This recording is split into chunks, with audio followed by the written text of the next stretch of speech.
You are listening to Leaders and Legends, a podcast produced by Veteran Strategies and featuring conversations with fascinating and impactful men and women who have shaped our world, our communities, and our history.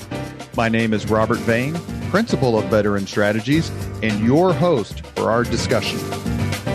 You are listening to Leaders and Legends, a podcast presented by Veteran Strategies, a local veteran public relations enterprise, and sponsored by Girl Scouts of Central Indiana, Garmong Construction, Leaders and Legends LLC, the McGinley's Golden Ace Inn, and McAllister Machinery, your friendly neighborhood Caterpillar dealer. You may find all your sales and rental equipment needs at McAllister.com. We are pleased to announce our podcast is now a member of the All Indiana Podcast Network in partnership with Wish TV. You may find Leaders and Legends at allindianapodcastnetwork.com. Thinking of starting a podcast or need to host a public meeting? Let Leaders and Legends LLC be your partner as you look for new ways to communicate your message.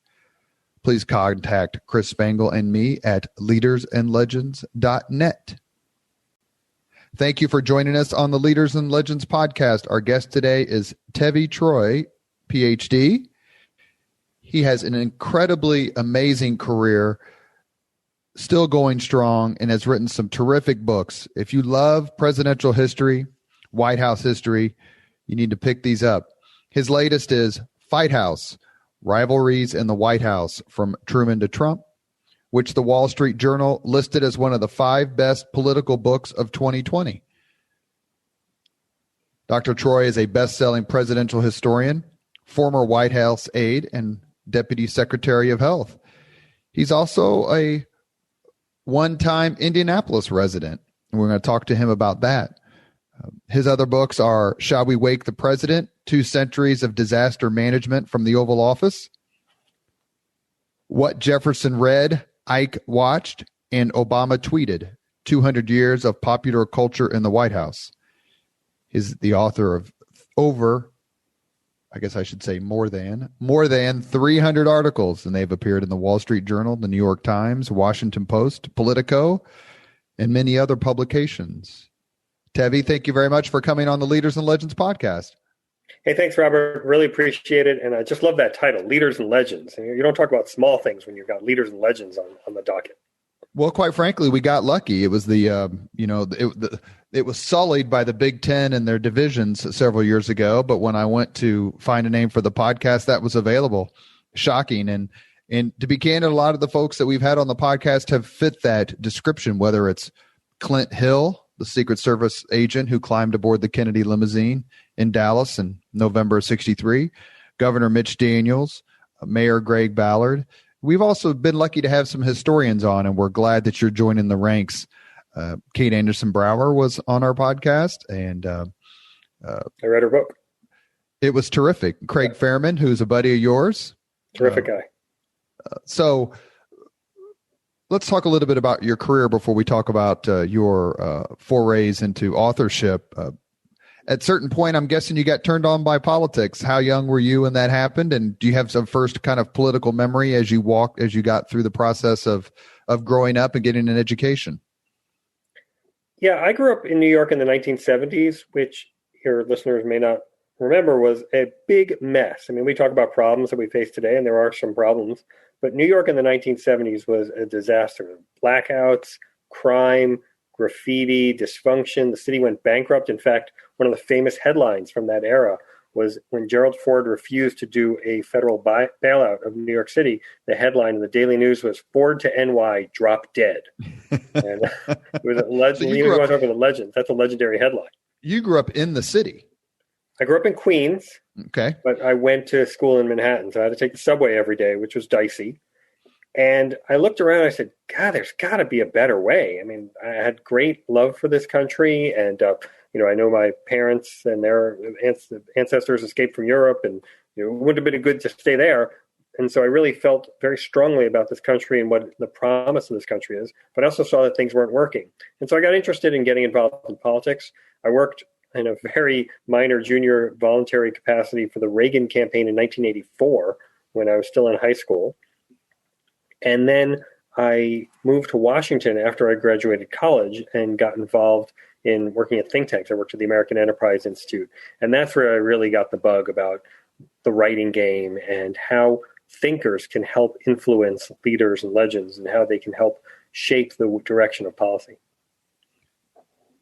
New York City in the 1970s is the decade of John Lindsay, Abraham Beame. I'm not sure when Koch came in. 1977. Is that when he first won in 77? Yep.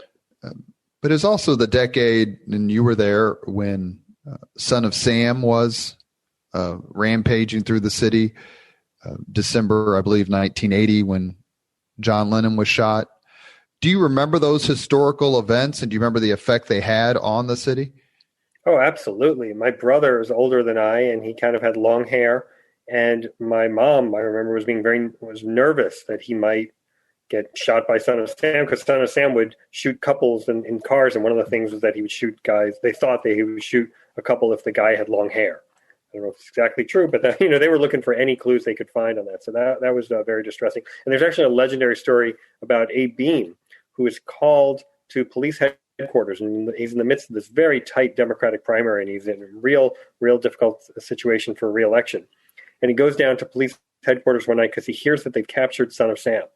And he sees this kind of scruffy guy with a olive army jacket that people wear in the 70s, and he thinks that is the plainclothes detective who broke the case. And he goes to shake the man's hand to see photographers all snap pictures. And David Garth, who was his media consultant, called it the photo op from hell. And I thought that moment really summed up the New York City in the 70s. Say that story again, just very quickly. We had a connection issue. Please, Abraham Beame goes to the police station. So Abe Beame goes to police headquarters. He's called and he's told that they've captured the Son of Sam. And he's in this very difficult re-election campaign. So he really needs the PR boost. And he goes to police headquarters and he sees this kind of scruffy guy with an olive drab jacket. And he thinks that this guy is the plainclothes detective who broke the case. And he goes to shake his hand only to be greeted by the manacled hands of David Berkowitz, Son of Sam himself. And he shakes hands with the mayor. And David Garth, who was the mayor's PR consultant, his media guru, said it was the photo op from hell. And did Mayor Beame win that election? No, he lost in this very tight primary where he was up against Ed Koch, who won, Mario Cuomo, who went on to become governor, and his son is now governor, and Bella Abzug, who was kind of the darling of the feminist left. So it was a very crowded Democratic primary in 1977.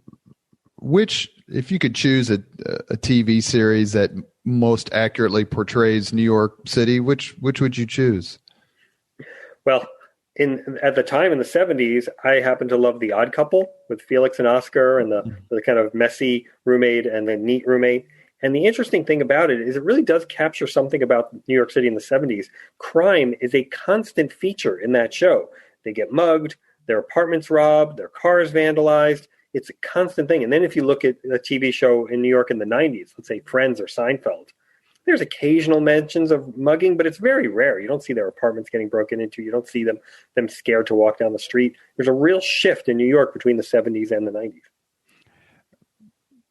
Rudy Giuliani has taken some hits, I think it's fair to say, based on his service to now former President Donald Trump. But what Giuliani was able to do to New York City in the 90s is simply amazing. I don't have any frame of reference because I'm not from there and I didn't spend any time there, but just the impact he had. And obviously I think we should give credit to Mayor Bloomberg, who came behind him.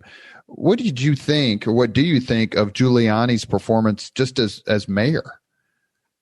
Yeah, well, first of all, the turnaround started with Ed Koch, who started saying we're going to punish criminals. And then David Dinkins wins against Koch, and he has this softer approach towards criminals, and New York City really goes into a tailspin in the Dinkins years. And Giuliani, who lost the first time to Dinkins, then runs again, defeats Dinkins, and he brings in all these smart ideas from places like the Manhattan Institute about community policing and keeping statistics and the broken windows theory. And these things worked. I know there's a movement these days to criticize them or debunk them. But the truth is they worked, they helped New York City turn around, and it was palpable. You felt it. New York City was a safer place to be. And in fact, after the 1990s, I used to walk across Central Park, and I realized even though I spent my whole life in New York, I didn't know my way through Central Park. And the reason was because I'd never entered Central Park in the 70s and 80s because it wasn't safe to do so. Where were you on September 11th, 2001, and what were your reactions as you saw your hometown being attacked? Well, I was a political appointee in the George W. Bush administration. I was working at the Department of Labor, and I saw the first plane hit, and I said, wow, that's weird. Why would a plane do that? I thought it was some kind of accident. And there had been an incident where a plane, I guess, almost hit the Empire State Building years before. But it wasn't anything that happened because air traffic control had improved. And then when the next one hit, it was like a blow to the stomach. And I remember I had to walk home that day because the traffic was shut down in Washington. The metro was shut down. My walk home was only about 3 miles. I knew people who walked 10, 12 miles to get home that day. It was a total mess. And I realized we were just in a new era. And you asked earlier, I didn't really answer the question about Giuliani. And look, he's obviously discredited today, and the things he did in the Trump administration, especially towards the end, are just unforgivable. But in September of 2001, that guy was an American hero. And it really tells you something, how you just have to manage and care for and tend to your reputation. And if you do things that damage your reputation, it could damage the good work of a lifetime. You received your PhD in American Civilization from the University of Texas. What does that mean, American civilization? It's a multidisciplinary approach to history. I wanted to learn American history, but I also was interested in culture. I was interested in politics. And in fact, I wrote a book about the intersection of culture and politics. It's called What Jefferson Read, Ike Watched, and Obama Tweeted.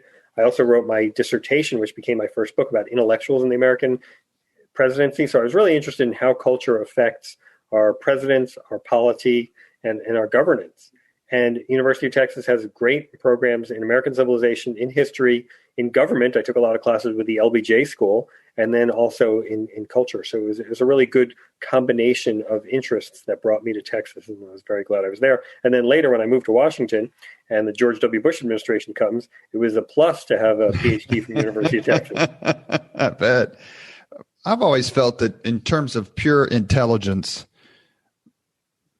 among the American presidents, it's hard to beat John Quincy Adams. Now, that was a long time ago. He was the sixth president, so you're talking a couple hundred years.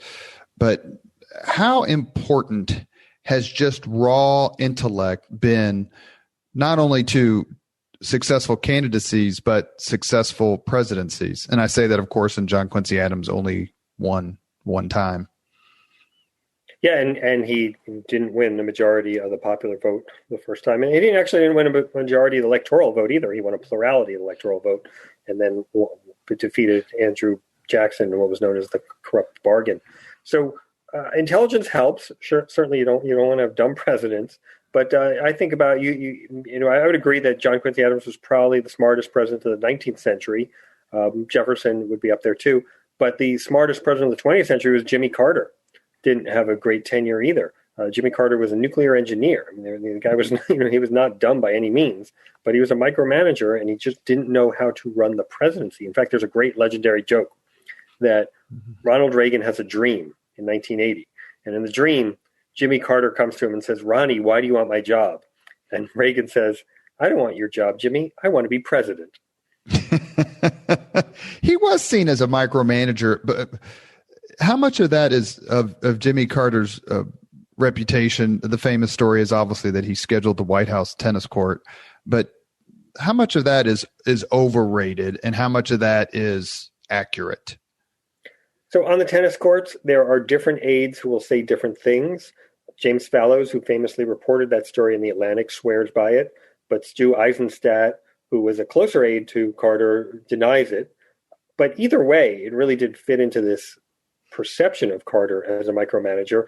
And one of his cabinet secretaries, Joe Califano, did say that Jimmy Carter is the highest paid assistant secretary of planning in the government because he would get involved in the writing of legislation. And that is not questioned. That's not a controversial claim. And I think it does prove that Carter was a micromanager. He didn't want to have a chief of staff. He wanted to be involved in the niggling details, and I think it hurt him.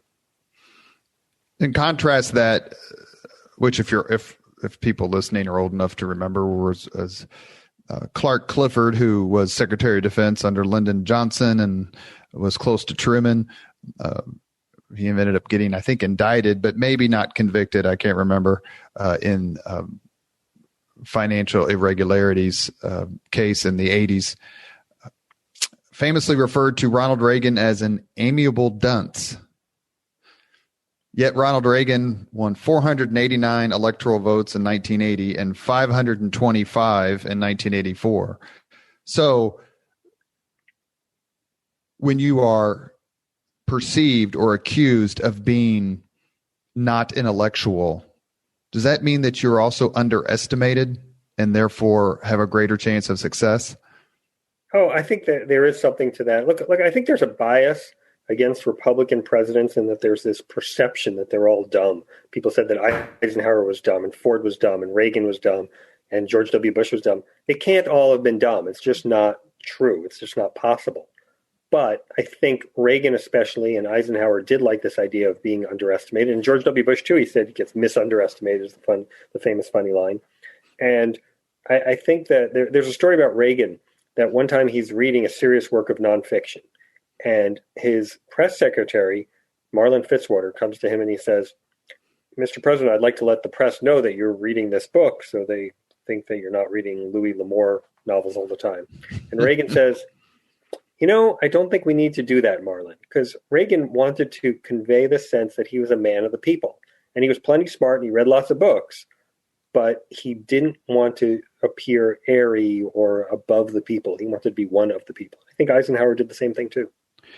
In your litany of Republican presidents in the last half of the 20th century who were perceived as unintelligent, I noticed you omitted Nixon, whom I think is one of the most brilliant, perhaps misguided, presidents we've ever had.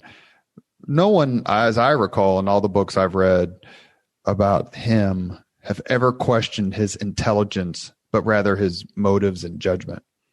Yeah, I would agree with that. And I pointedly left Nixon out, and you caught me. And as you were supposed to. I'm not trying to play to hide the ball or anything. But Nixon, the people who hated him did not accuse him of being dumb. They just accused him of being evil.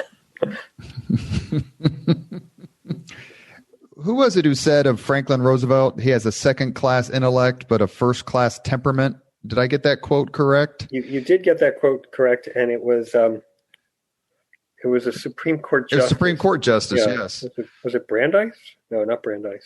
But regardless, it was one of the Supreme Court justices. Regardless, it might have been Jackson, Robert Jackson. Anyway, moving on. Do you agree with that statement? I mean, supposedly Roosevelt got a gentleman's C at Harvard, so he wasn't necessarily somebody who was hitting the books all the time. But he did know how to work with people. He knew how to comfort the American people. The radio addresses were a great way of getting over the heads of the media and speaking directly to the people. So he was clearly a very savvy politician. I didn't list him as one of the smartest presidents of the 20th century because I don't think he was, but he was certainly a very smart and savvy politician. Well, unless I believe it's still true that Woodrow Wilson is the only president to have earned a PhD, yet his reputation is in the midst of a hailstorm. What do you think of Wilson's intellect?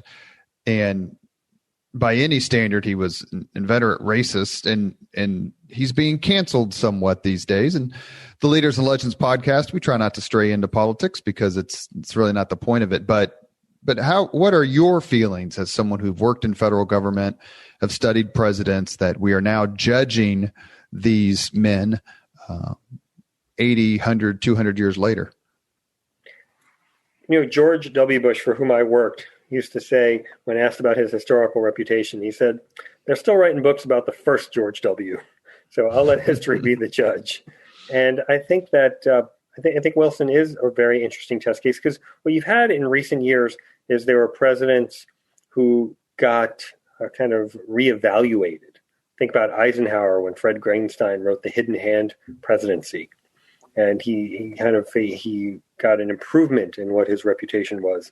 Similarly with Truman in the McCulloch book. So sometimes these presidents are raised in the estimation of historians and then later the public by later scholarship.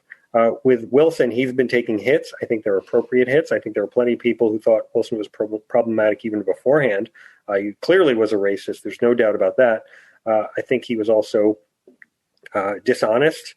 And I think that as somebody who studied how presidents deal with disasters and wrote a book about how presidents deal with disasters and even a chapter on pandemics, I mean, Wilson and his reaction to the Spanish flu of 1918 was just horrific. I mean, he really did nothing.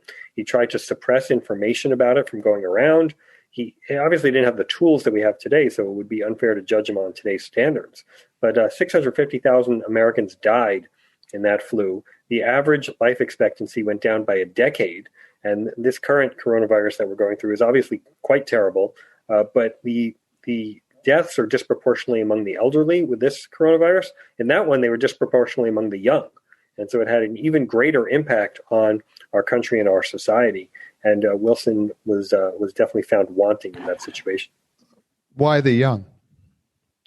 It had to do with the immune systems. The stronger your immune system was, the stronger its reaction to the virus, and that the immune system overreaction, if you will, ended up killing people. We're talking to Tevi Troy. Used to work at the White House, was Deputy Secretary of Health, but he's on today to talk about his books. We just finished talking about his book about intellectuals and the American presidency. By any stretch of the imagination, Lincoln did not have much of a formal education, but was intuitively brilliant and uncommonly wise. Where would you put him in the pantheon of intellectuals and the presidency? Yeah, well, one thing you'd have to add with Lincoln was that he was incredibly widely read also. Even as a young boy, there are stories about him walking miles to get a book, and he would read books over and over again. And he practically memorized the King James Bible. He knew Shakespeare incredibly well. If there was a book anywhere within reach, he was going to be getting it and reading it and absorbing it. He knew Aesop's fables cold. So I think Lincoln was really one of the top intellects we've had as president, one of the best writers, as our mutual friend Craig Furman has talked about. And it's true he didn't have a formal education. Harry Truman also, he's the last president not to go to college, but he was a real autodidact. And it's a great thing that you can learn your way to learning and make your way to learning via reading. And it's not just getting a fancy university education that gets you there. Just one point of clarification, my book, Intellectuals in the American Presidency, is really a look at the White House aides who were intellectuals who served presidents, and not necessarily the presidents themselves who were intellectuals. And so it starts with the era of the White House staff. And so it really goes from Kennedy and all the way. I wrote it in the Bush. I finished it in the Bush administration. So that's where it goes to. Is it safe to say at the apex of people, of intellectuals who worked in the White House, would sit Daniel Patrick Moynihan? Oh, yeah, absolutely. And he's on the cover of my book, Intellectuals in the American Presidency. He served in the Nixon administration, very smart guy, had a PhD. He was a Democrat serving in a Republican administration. And interestingly, he used to write memos to Nixon saying that I'm serving as your intellectual, but you need to develop and cultivate Republican intellectuals. You can't always count on a Democrat to do it for you.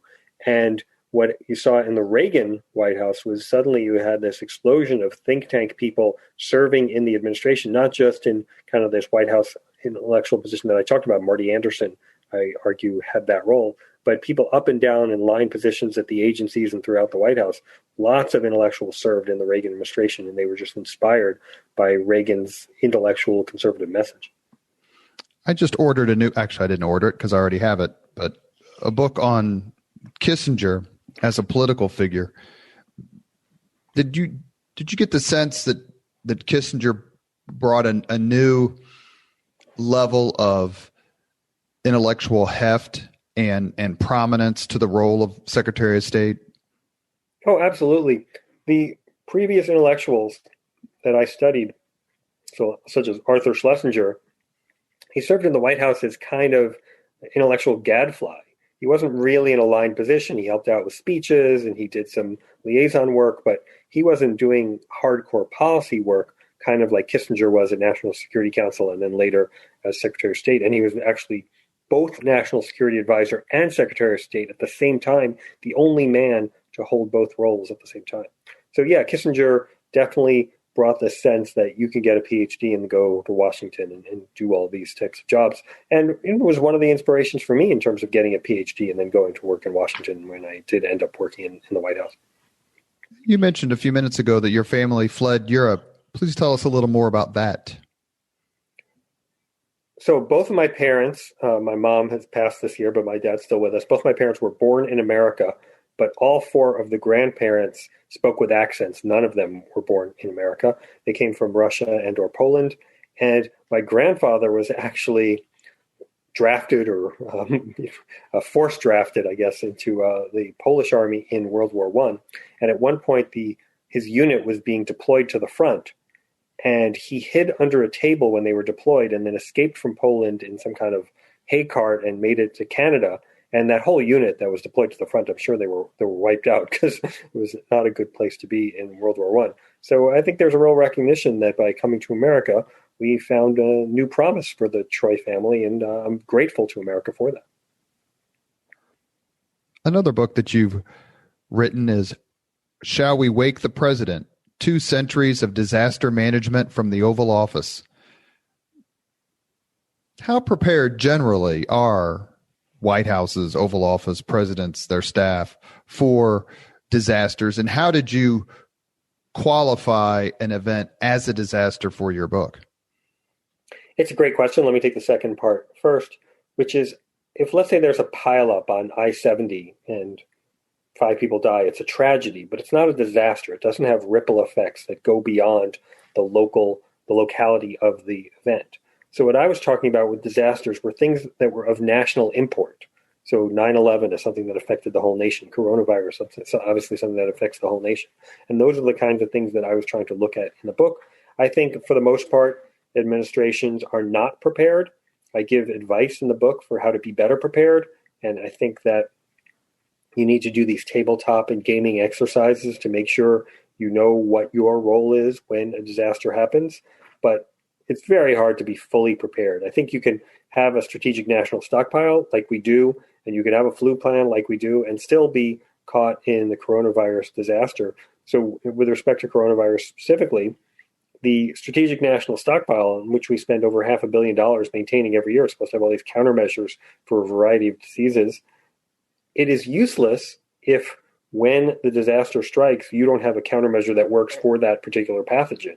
And that's what happened with coronavirus. We didn't have a vaccine or an antiviral that worked for it. We have vaccines for flu, and we have antivirals for flu, and for a whole host of other diseases. I can't really get into the specifics of it because it's classified, but we just didn't have what we needed for coronavirus. And it showed, and 400,000 Americans are dead, and it's a really difficult situation. And this is despite the fact that in the Bush administration, President Bush said we need to be prepared for this kind of thing, and did come up with a flu plan and did help bolster the national stockpile. So you can have preparations done, but it doesn't necessarily mean you'll be prepared. Is part of the problem the fact that you're just so busy managing the day-to-day and the tactical problems that come up that it's hard to make time for the sort of long-range planning that's required in disaster management? I think there's something to that. And, I know there was some noise during the first impeachment trial of Trump that you're taking the president's attention on this. And this is why when coronavirus was already starting to emerge, and Tom Cotton, I know, talked about it on the Senate floor. I think presidents are focused on the immediacy of the now, and sometimes they lose sight of the preparation work that's kind of less sexy, doesn't make headlines. And you don't know if you're doing preparation for hurricanes and you get hit with a flu, then it seems like it's wasted effort. And vice versa, if you're working on flu and the hurricane hits, it seems like it was wasted effort. So it's very hard to be a winner in preparation. But preparation allows you to be a winner when a disaster strikes. Which president handled which disaster the best? I actually have in the appendix of Shall We Wake the President, a list of the 5 best presidents at handling disaster. And let me just say, I give Bill Clinton high marks there for the famous millennium bug, where people talked about Y2K and our computer systems might go down. And he spent a lot of time and resources working on federal, state, and local efforts to make sure that our code was up to speed so that we wouldn't have complete and major crashes when the millennium started in 2000. The basic gist of this was that our computer systems were prepared for 2 digits, 98, 99, but it didn't know what to do with 4 digits, meaning the year 2000, and they thought there might be some major crashes there. So Clinton worked with the federal government, he worked with the state and locals, but he also worked with the private sector to make sure that they were ready for it. And there was no millennium bug disaster. Now, for all we know, it might never have happened. Maybe the preparatory efforts were not helpful. But I think he put a lot of effort into making sure that we were prepared and that we weren't going to be caught by surprise by it. So prevention is usually the best in this case. So I give Clinton high marks in that regard. Yeah, the Y2K drama seems like many, many lifetimes ago compared to what we've encountered since then. Was there a time when the president was not awakened when he should have been? Yeah, I mean, the title of the book, Shall We Wake the President, really comes from this ad that Hillary Clinton did about Obama in 2016, where she shows a phone ringing at 3 a.m. and who do you want there to answer the phone? And it was a kind of a knock on Obama's youth and inexperience. But this whole idea of waking the president and did you wake him, should you have woken him, really comes from an incident in 1981 when these 2 F-14 U.S. jets shot down 2 Libyan MiG fighters, and the MiGs were Soviet-made planes, but they were being flown by Libyan pilots. And this was late at night, and initially Ed Meese, who was the counselor to the president and was handling the issue, initially did not wake up Reagan because he wanted to get more information. A few hours later, when he had more information, he did wake up Reagan, but the reporters asked, when you heard about this, did you wake Reagan? And he did not.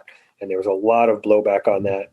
Nancy Reagan was unhappy with the press, and Ed Meese's rivals in the administration, specifically Jim Baker and Mike Deaver, kind of elbowed him out of his foreign policy responsibilities as a result of his decision not to wake Reagan at that time. And since then, it's been a standard media question. If something happens late at night, did you wake the president?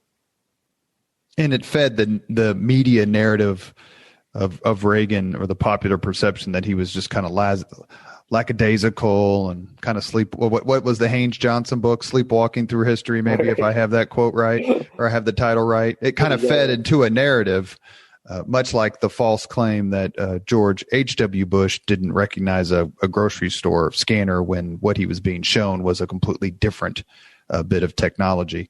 How much does... to be fair, just one point on that is that Reagan was in his 70s and he was slowing down a bit. And so there is some justification for this concern about this. This was early in his term, so maybe he was around 70. Well, and he had been shot. Right, and he had been shot. So there was that. And Nancy Reagan was one of the reasons that Meese was reluctant to wake Reagan was that Nancy was jealously protective of Reagan's sleep, and she wanted to make sure he got naps and that he wasn't interrupted at night and that he got enough hours of sleep. And in fact, she used to constantly say, "I want you horizontal," which kind of became a joke among the White House aides.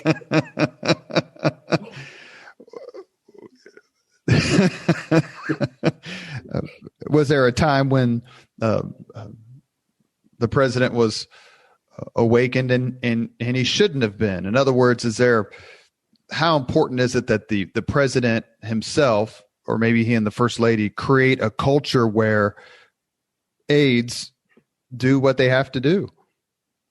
Yeah, look, there's this famous story of Obama being awakened to be told, and this is early in 29, that he had won the Nobel Peace Prize.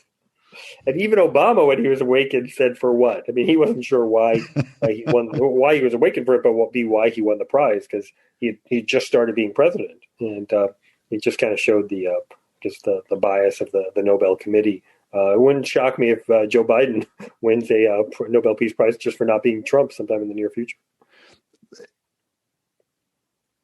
Is there a blueprint based on your White House experience and federal government experience? Is there a blueprint, a playbook of do's and don'ts of how to manage a disaster? Because I would guess that so much of managing a disaster is climbing aboard a bunch of debris with a bullhorn in your hand. In other words, what George W. Bush did at the rubble of the Twin Towers projected this image of leadership, take charge, we're going to get these guys. How important is the perception, the kind of what the cameras see, and then how important is the back room and all the sort of logistics that happen when you're dealing with a crisis?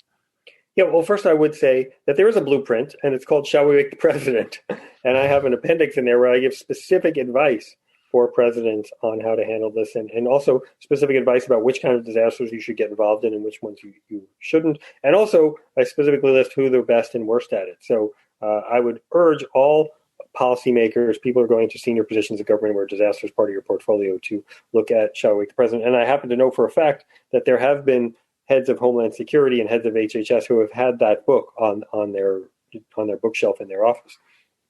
So that's one thing. But I think you're really right, Robert, to get to this idea of the message and the feelings that a president conveys in times of a disaster. A president doesn't make the vaccine. A president doesn't develop the coronavirus test.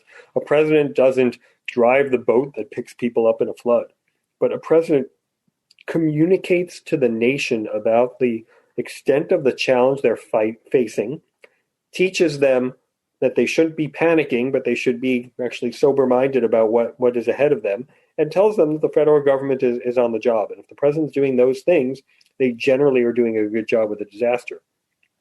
And if a president seems to be either giving false information or misleading information or insufficient information, that's when you start to have problems. And so communication is so much an important part of what the president does. And then also behind the scenes, managing the various pieces of the puzzle of federal disaster management.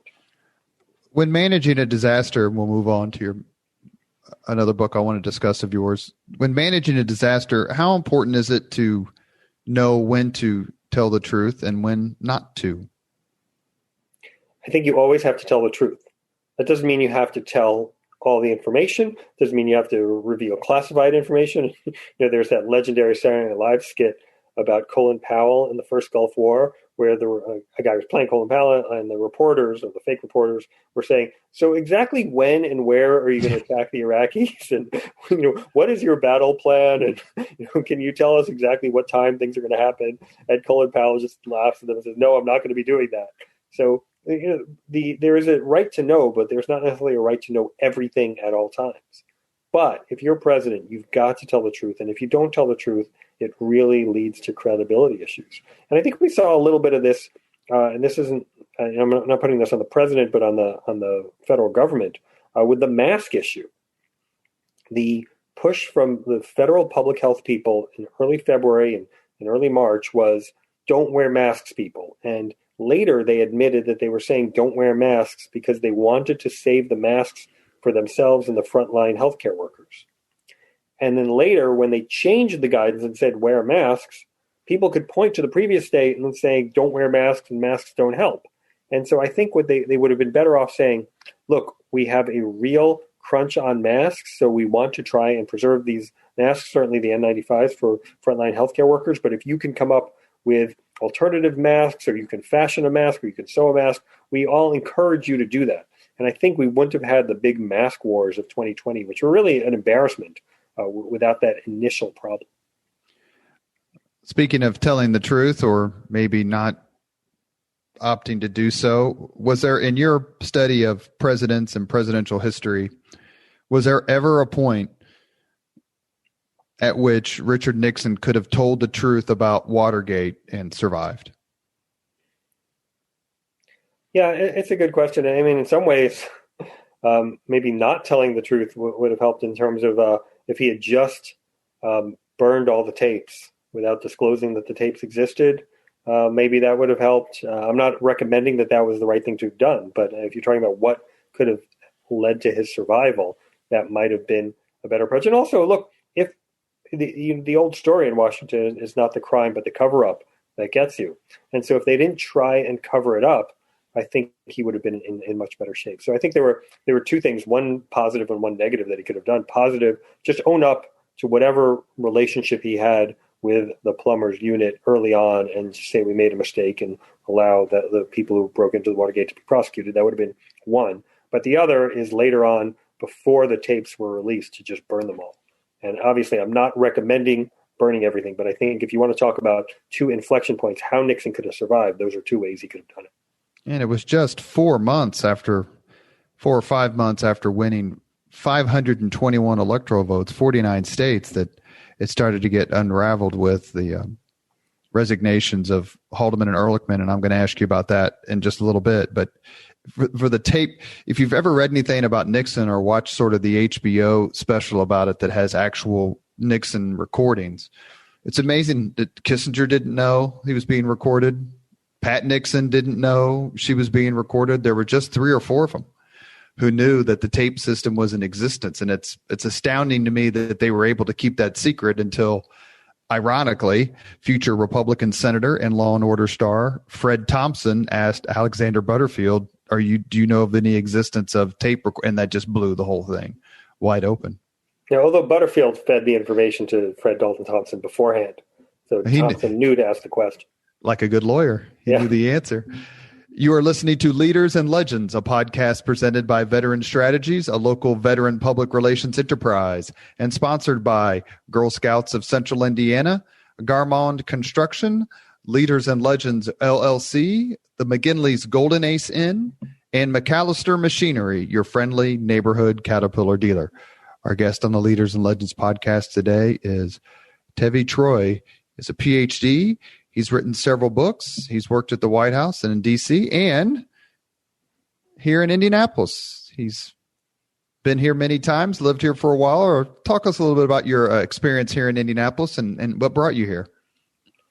I was working on my PhD in the early 90s at University of Texas, and I was done with my classwork and my oral exams, which are this very comprehensive exam where you have to read hundreds of books in a year and then 4 professors test you on them. And I was up to the point where I had to just write the dissertation. So I didn't need to be in Austin. And the Hudson Institute, which at the time was headquartered in Indianapolis, had this fellowship called the Herman Kahn Fellowship that they offered to people who were writing their PhD dissertations. And I applied for and won. And they said, with the fellowship, you work half-time at Hudson headquarters and half-time you're supposed to work on your dissertation. And so really, having never been to Indianapolis, I agreed to go, and I lived there for over a year, and I really loved it. I had a great time there, and I did get my dissertation written, and I made a lot of good friends there, including our mutual friend Gary Geipel, but some other people who I'm still friends with to this day. So I really enjoyed my time in Indianapolis, and it's a terrific city. But when I was done with the dissertation, I ended up moving to Washington, in part because I was interested in federal government and all the things we've been talking about in this, but also because I was in my late 20s and unmarried. And at the time, it did not seem like there were that many single people in their late 20s in Indianapolis, and there were no apps that could help you meet them if they were there. I should mention, he said the name of Dr. Gary Geipel, who I was a research assistant in the mid-90s at the Hudson Institute. He basically just gave me a bunch of books and said, read these and let me know what you think about them. And the Hudson Institute was located, if I have this right, at the old Fletcher Mansion from American Fletcher National Bank off of Emerson. It's this beautiful building, this beautiful home. I don't know what it is now, but you go, it's majestic. And you certainly felt smarter when you walked in the Hudson Institute. Yeah, we called it the Castle. It was a great place to work. And there were tennis courts on the premises, and they had a nice dining room, and it was just a terrific think tank environment. And Mitch Daniels had just left, I believe, had he not? Yeah, and Les Lankowski, who still lives in the Indianapolis area, was the president of it, and later became a professor at IU. And it was just a great place to be around smart, thoughtful people who really cared about important policy issues, and I learned a lot from them. Another one of Dr. Troy's books is What Jefferson Read, Ike watched and Obama tweeted 200 years of popular culture in the White House. And I'll post his website so you'll be able to look at all these books and purchase these books. But to me, the apex of popular culture in the White House is Nixon and Elvis. Is there anything that tops that in your mind? And more broadly speaking, what led you to write this book? Yeah, I was always interested in how culture shapes presidents, what the things that are put in a president's head lead to policy, and how presidents approach governing, and how they approach their politics work. And so I started to write something about books presidents read, and then I took the same model and did it to what movies presidents watched. And then I had to give a speech at one point, and I combined the two. And somebody who was in the audience said, "Why don't you make a book out of this?" So I went beyond just movies and books, but also looked at plays and television, and looked at the evolution of culture in this country, largely through technological changes and improvements, and saw how that impacted the presidency, but also saw how it gave presidents opportunities to convey their thoughts to the American people. It's called What Jefferson read, Ike watched, and Obama tweeted, to show this evolution of technology. It was a kind of passive thing you could read, but the book you're reading is an inert thing, and the words come alive on the page, but it's just immobile. It is. And then later you have moving images in terms of Ike watching. And then later you have the ability to broadcast your own views to the American people, whether it's via radio or later television, and today via Twitter. So that evolution of technology and its impact on culture was the thing I studied in that book. And it was one of my favorite books that I've written, and it actually was a bestseller, and I really enjoyed that process. Would Donald Trump have been president without Twitter? No. I can give a longer answer, but it's a one-word answer. No, I agree. And would he still be president without Twitter? Oh, that's really interesting.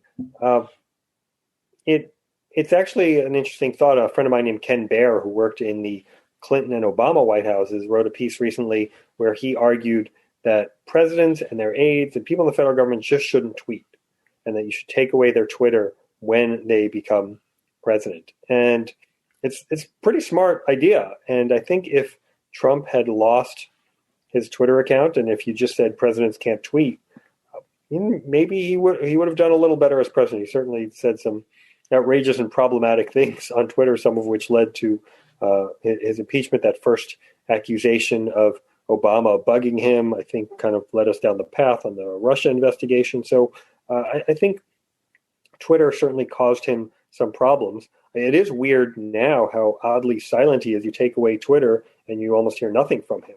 And do you think that he got a sense that much like FDR's fireside chats and Ronald Reagan's, I think they were Saturday morning radio addresses, and then you push forward to Donald Trump and Twitter, that they're trying to get around the national news media and talk directly to either Americans as a whole or their supporters specifically? Absolutely. That is 100% the intent. In fact, Franklin Delano Roosevelt, before he was president, when he was governor, he used to speak on radio because he would get around the Republican editors of the major newspapers in New York. People who follow the media today know that it's really unlikely that editors of the major newspapers will be Republican today. But back then, that's what FDR was trying to get around, and he used radio to get directly to the American people. And it's basically the same principle that Donald Trump followed. He got around the media, and he went directly to the American people via his Twitter. So much of the presidency and popular culture basically involves, whether it's a capital R or a lowercase r, metaphorically, the ridiculing of the president.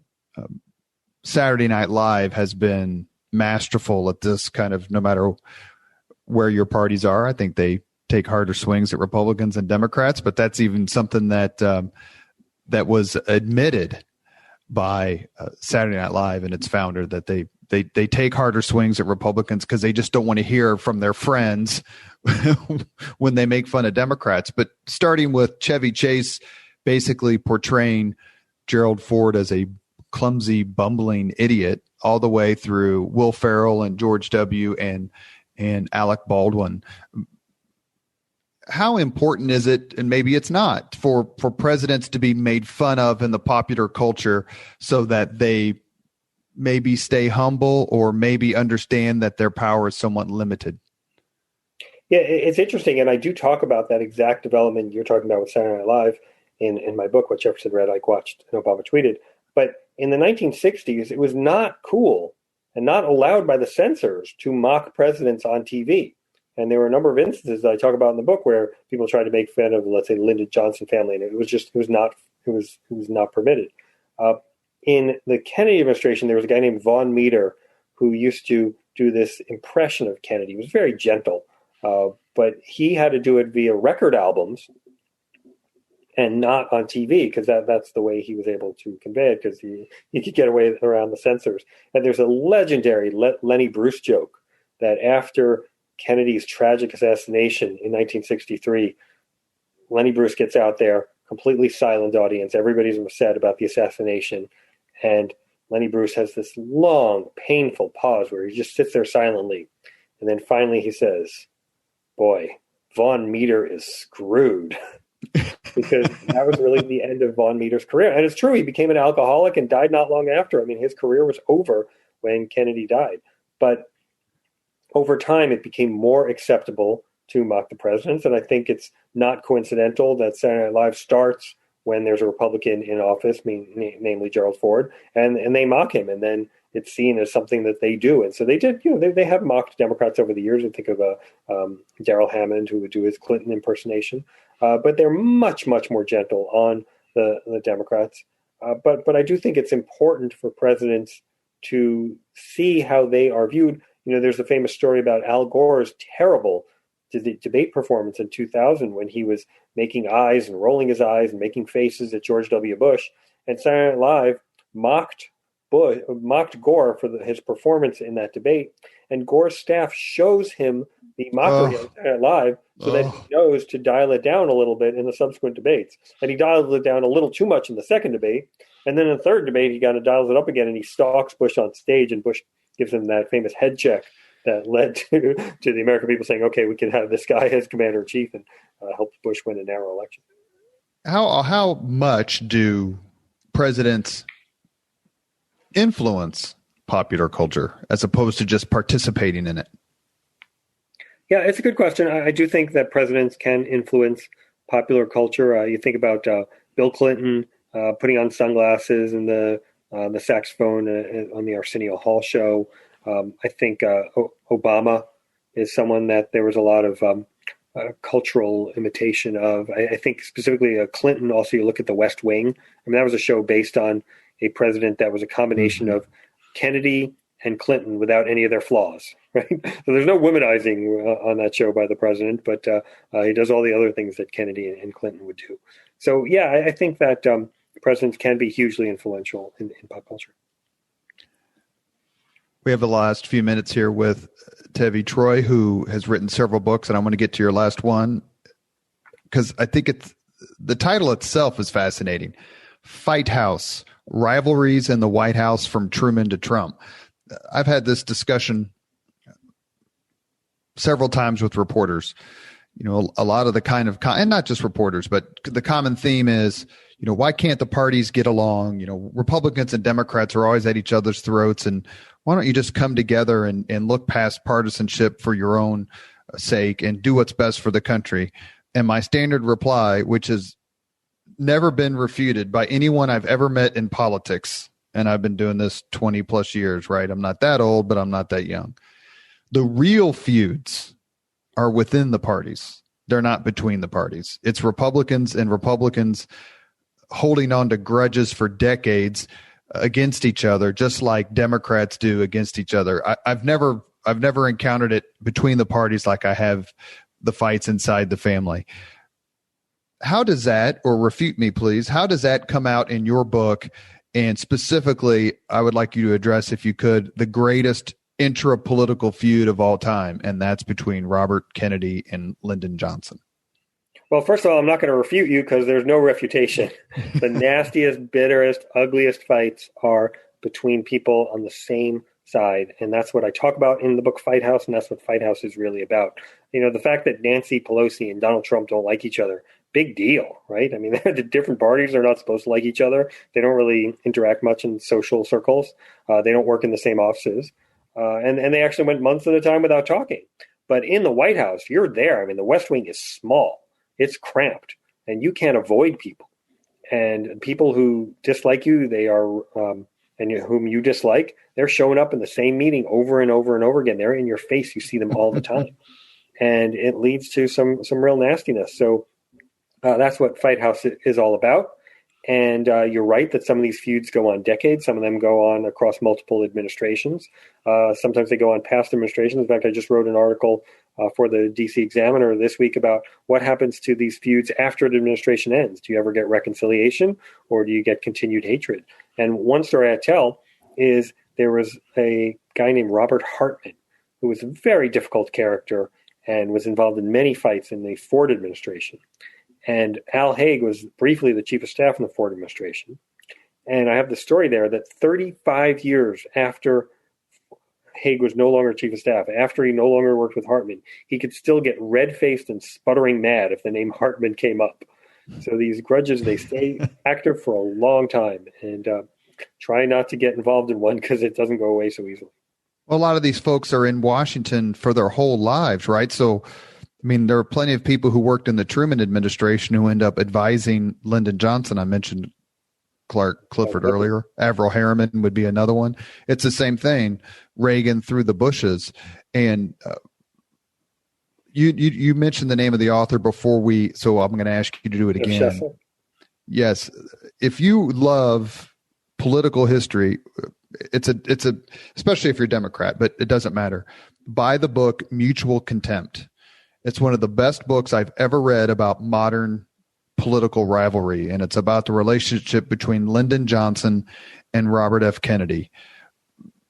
Dr. Troy, talk to me, please, a little bit about that rivalry and where you would put it on the spectrum of just true hatred. Yeah. Well, let me talk about rivalries. I mean, the Lyndon Johnson, Bobby Kennedy is one of the stories I tell in Fight House, but I tell these stories across multiple administrations. And so there's many different stories. So if you kind of like that kind of political nastiness and rivalry, Fight House is the book for you. That rivalry between Johnson and Kennedy is not only one of the bitterest, but it's also one of the most consequential because it really shapes the 60s in so many ways. Bobby Kennedy hated Lyndon Johnson from almost the first minute they met. I tell in the book the story about how Johnson came over, wanted to shake Kennedy's hand. Kennedy tried to snub him. Johnson wouldn't be snubbed and stood there until Kennedy finally reluctantly shook his hand. And that was kind of seen as a win for Johnson, but it was a loss, and that he made a bitter lifetime enemy in that moment in Robert F. Kennedy. And the famous line about Kennedy is from his father, Joseph Kennedy, who said, "Bobby's my boy. When he hates you, you stay hated." And boy, did Lyndon Johnson stay hated. But Johnson gave out his hatred as well. And Kennedy is initially on top in the JFK administration because he's the attorney general and Johnson's the kind of ineffectual vice president who is not given much to do. But then when John F. Kennedy is assassinated, suddenly Robert F. Kennedy is the attorney general for a president who doesn't much like him. And Kennedy's kind of on the bottom of the pile then. And then Kennedy leaves and runs for Senate, and Johnson is tormented by Kennedy. And throughout the Vietnam War, he's constantly thinking about what is Kennedy up to when he's trying to make his decisions about the Vietnam War. And he fears that if he pulls back in the Vietnam War, Kennedy is going to attack him from the right for being kind of a softie. But what actually happens is Johnson keeps pressing the case in Vietnam, and Kennedy ends up attacking him from the left for being hard-hearted and prosecuting this unwinnable war. And so Johnson's entire Vietnam strategy is colored by his looking over his shoulder at Robert F. Kennedy the entire time, and it is all based on this bitter, nasty, ugly rivalry that the two of them had. Was there a president who didn't really have, or a rivalry, a White House that did a better job of kind of suppressing the rivalries? And I mean, I don't remember that Reagan had rivals. I mean, he ran against George H.W. Bush, who then served loyally for 8 years as president. But is there someone who's handled it better than others? Well, so the first part of the question, has there been a White House without rivalries? The answer is no. Every White House has these fights, and that's what Fight House is all about. And I urge your listeners to go get a copy, because you will not find a boring administration if you're interested in fighting and rivalries. Do some administrations handle it better? I mean, you're right that in the Reagan administration, there was plenty of fighting, but Reagan kind of knew what he was doing. And Ed Meese, who is the representative of the conservatives, and Jim Baker was the representative of the so-called moderates, they worked together. They fought. Baker leaked against Meese. Meese kind of unilaterally didn't leak, but they were on opposite sides of things. But they were representing the two major perspectives within the conservative part, within the Republican Party, the conservative versus the moderate views. And I think it was important for Reagan to get those two perspectives. So I think Reagan is one who handled it a little better. I also talk about Bill Clinton, how he brought in, after the 1994 election loss when the Democrats lose both houses of Congress for the first time in 40 years, Clinton brings in a more conservative advisor named Dick Morris. And Dick Morris is hated by George Stephanopoulos and the other liberal aides. But later, Stephanopoulos admits that having the more conservative perspective from Morris was actually helpful to Clinton getting better results from his staff. So, yeah, I think the best people are the ones who learn how to acknowledge that there will be rivalry, but manage it in an effective way as opposed to trying to suppress it. Would you give Barack Obama high marks for managing it? He seemed to have done a pretty darn good job. For whatever reason, the infighting and the sort of post-presidential memoirs of staff and high-level executives doesn't seem to have been as prevalent as it has, say, for Nixon, Reagan, so on and so forth. Yeah, look, Obama had this theory of no drama Obama. He didn't want to see fighting. He made it clear he didn't want to see fighting. He had a largely ideologically aligned staff, so there was less fighting. So, yeah, Obama was actively trying to suppress infighting. But there was plenty of fighting in the Obama administration, but his staff was just more disciplined about revealing it and not letting the word get out about it. And even throughout the Obama administration, if you asked somebody who worked there, they said, oh, no, we'll get along fine. But if you look at Fight House, if you look at my book, you'll see there's plenty of fighting. But I didn't really have access to the information about the fighting until after the administration ended. Do you have a favorite post-presidential memoir? Let me say that a different way. Do you have a favorite book by a staff member involving a presidential administration, not from the president himself? Yes. So the two best books I would recommend are All Too Human by George Stephanopoulos, which is a great look at the Clinton administration, and Stephanopoulos is honest, and in fact so honest that the Clinton staff who stayed on afterwards used to call him ABC News common traitor, George Stephanopoulos, because they didn't like the fact that he revealed so much. Hey, I like that. That's I'll have to use that. And then the other one is Marty Anderson's book Revolution, that tells about his time in the Reagan White House, but also gives a sense of the intellectual cross currents that were taking place in the late 70s and early 80s and bringing the conservative movement forward. You're listening to the Leaders and Legends podcast. Our guest today is historian and a PhD, Mr. Tevi Troy. You've been very, very kind. I've loved this. I got a million more questions, but we're going to end the podcast with the same 5 questions we ask everybody. So are you ready? I'm ready. What was your first job? My first job was working at the American Enterprise Institute right out of college, and I worked for Ben Wattenberg, who was a Lyndon Johnson speechwriter. Oh, yeah. I learned a ton from him. I'm still amazed the fact that you took the train from Queens into Manhattan every day to go to school. How times have changed in American life. By myself, hour and 15 minutes, no cell phone. A second question, what was your first concert? My first concert was REO Speedwagon and Cheap Trick at the Nassau Coliseum.